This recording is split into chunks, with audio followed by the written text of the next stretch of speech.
What do Elmo, California Governor Gavin Newsom, and the state of Virginia have in common?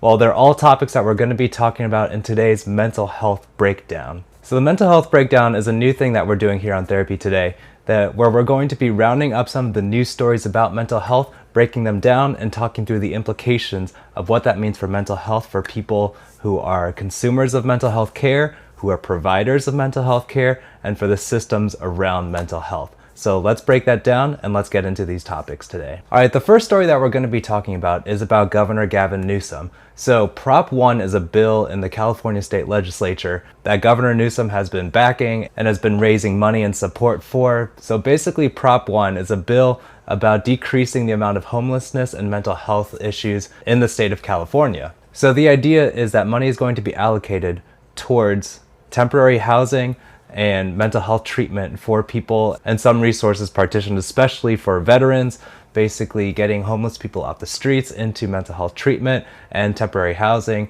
decrease the problems related to homelessness, mental health, and provide some temporary support for these people who have these needs. And based on what I saw, this allocates about $6.4 billion towards mental health treatment, substance use treatment, and the temporary housing that we've talked about. And so Newsom has raised about $14 million from different organizations such as insurance companies. I think Kaiser Permanente was one of the ones that was listed as supporting this campaign, as well as NAMI, the National Alliance on Mental Illness. So a lot of big names are contributing to this.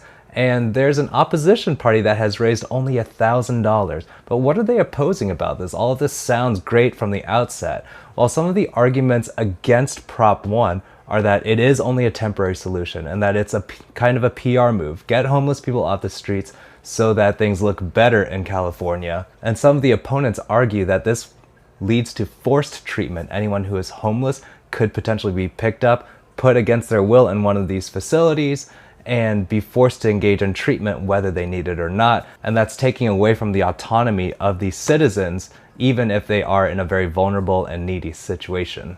Another argument against Prop 1 is that this is a state-mandated program and that it takes away money from local regions, such as cities, counties, things like that, that have a better read on what their communities need, and takes that money, sends it towards the Prop 1 program. And so some of the underserved populations within specific areas might not get the resources that they need because that money has been reallocated away from them into this Prop 1 program.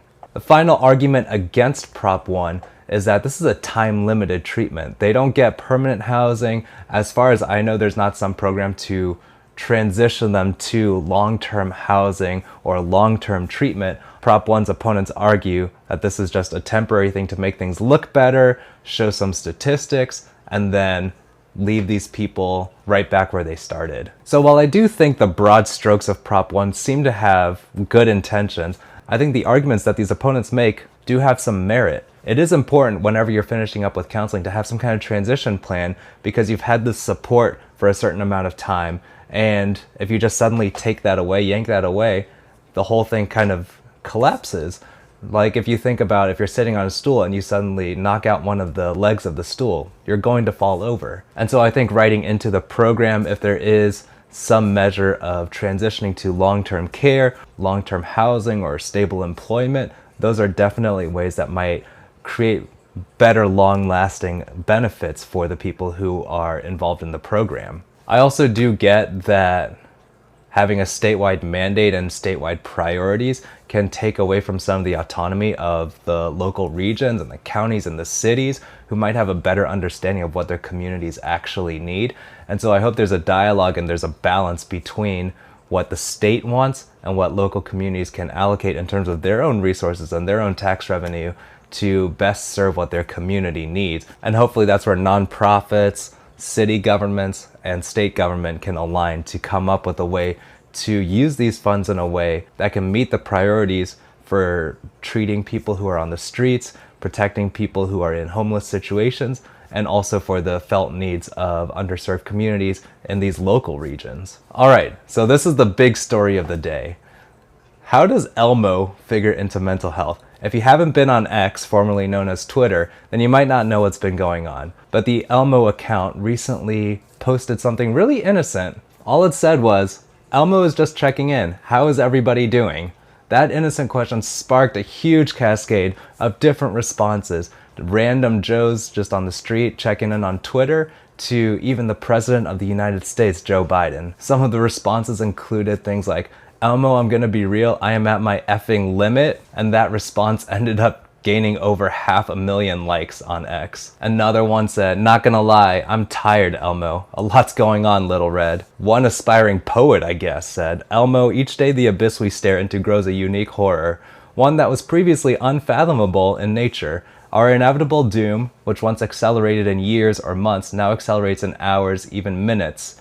However, I did have a good grapefruit earlier. Thank you for asking. And so like I said, this escalated all the way up to celebrities. So actress Rachel Ziegler says, resisting the urge to tell Elmo that I'm kind of sad. T-Pain brought in, I'm just looking for somebody to talk to and show me some love, if you know what I mean. So basically people are saying like, Elmo asked an innocent question and people started trauma dumping on him. If you haven't heard of what trauma dumping is, that's when somebody asks how you're doing and then, you know, they were expecting just a normal, polite interaction and somebody just goes overboard and shares everything that's been going on and they weren't ready for that level of emotional investment. I think it's being fairly called that Elmo is being trauma dumped on. I think people are also fairly commenting that this shows some of the cracks within our mental health system.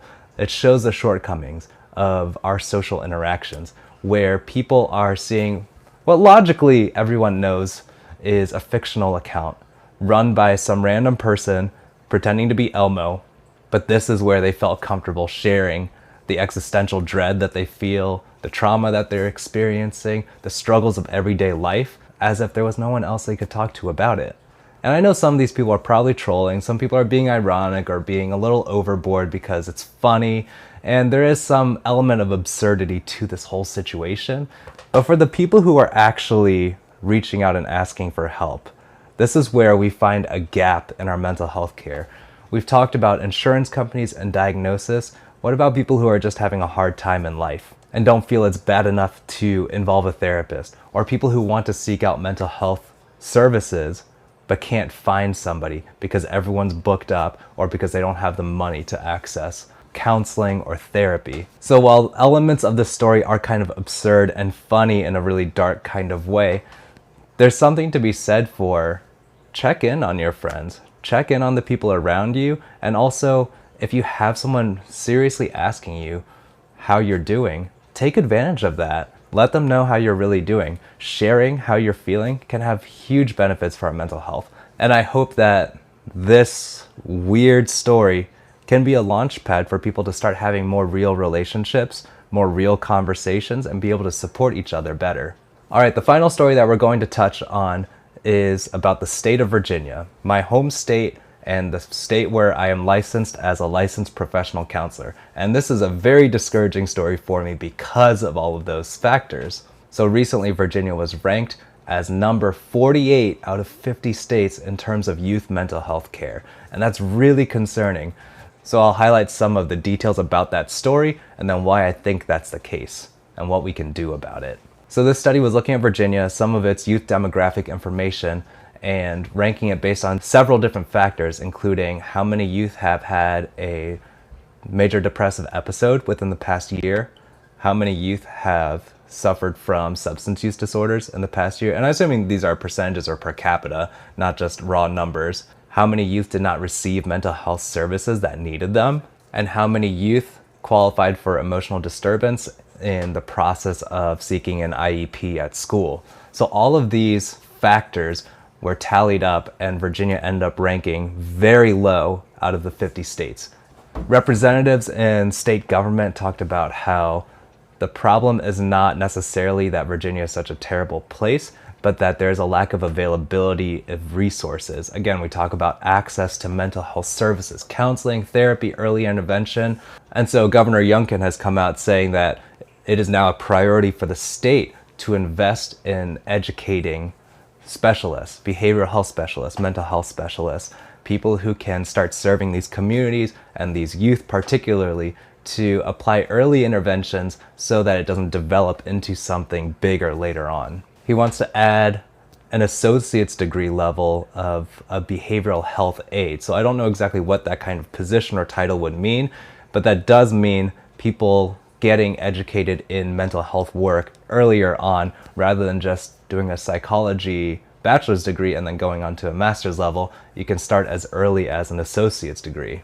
And so some of the causes, I think, are in the splits between kind of the metropolitan areas of Virginia and the rural areas of Virginia. And this is not necessarily about money versus no money, but just the relative concentration of mental health resources in big areas like Northern Virginia. You think outside of the DC area, Fairfax County, Loudoun County, definitely plenty of mental health resources there. Even in the coastal regions, Virginia Beach, centrally towards Richmond, those are definitely big hubs of mental health care, and people can definitely access services in those areas.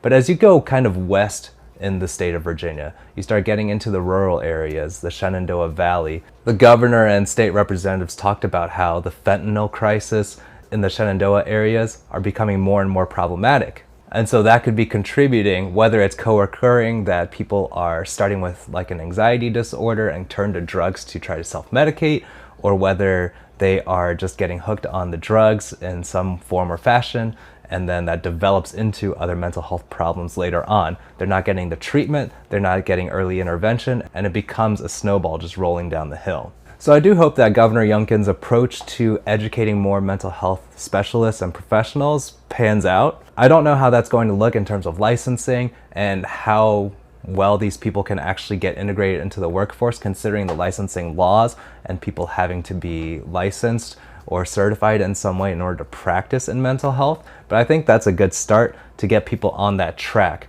But again, that's going to pay off in years and years because they need that training rather than right away. What I would encourage is looking at prevention efforts. A lot of stuff around prevention is getting people connected socially, education about drugs and mental health, and how people can cope in healthy ways.